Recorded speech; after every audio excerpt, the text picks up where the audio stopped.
On October 7th, I was sleeping in my pretty apartment in Jerusalem when my phone rang, and it was my daughter. And we're Shomer Shabbos, so I knew something's got to be wrong. And I picked up the phone to her saying, "Do you understand what is happening?" Which of course I didn't, because I didn't have the news on. She said, "You need to shut the trisim, the blinds, shut the lights, get a weapon, and go into the safe room."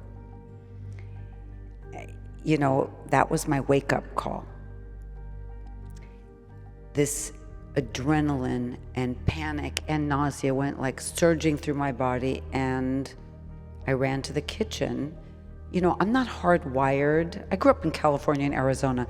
I'm not hardwired to finding a weapon.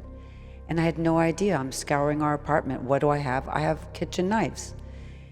And I just felt so helpless, but I took the knives and I ran to the safe room with my husband.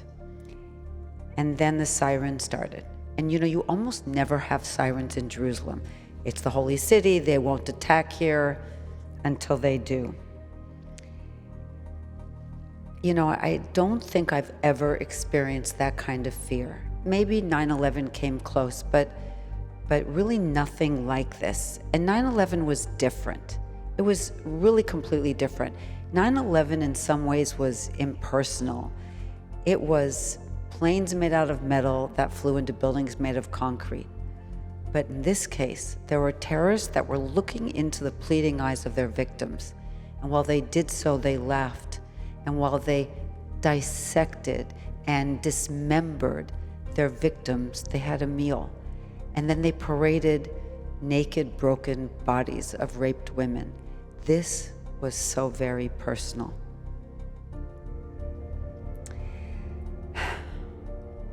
It's hard because I've you know, we've all seen too much and it's been really tough. But my older daughter Jessica is married to an Israeli. They live in Tel Aviv, and he's a drone pilot. I'm very proud of that.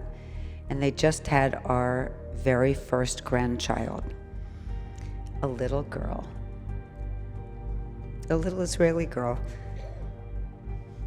Anyway, over the next week, we just struggled to try to understand what was going on. My son-in-law was immediately called up to reserves, so we went to Tel Aviv to help take care of the baby and my daughter. And we were actually told to leave Jerusalem because Tel Aviv was safer. Jerusalem's a very mixed city, and there was a fear that there would be a lot more terrorist activities because people felt emboldened by what Hamas had done. So we spent time in the baby's room, which was the safe room, and the siren sounded with more and more frequency. And we decided to go home, but we couldn't get home. That was a whole nother story. And I really grappled with this fear, the fear of staying, but the guilt of leaving. And my daughter just said adamantly, "I'm not going with you and you can't make me go." So of course that was quite a moment. How does a mother leave her daughter? But then how do I drag my daughter, who's committed her life to being in Israel, away from this reality, which unfortunately it's never been like this exactly, but has happened to lesser extents over the years. So my son-in-law came home from the base to have a talk with my daughter. And he said, "If you and the baby leave, I will have nobody here. I will have no one to come home to.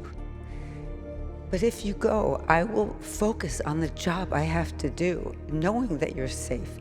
And that really broke my heart that I was tearing his family away from him. But on the other hand, I was so proud because that is the heart of the IDF soldiers. It is not about their personal needs. It's about the homeland. And they pay a very steep price for what they do for all of us.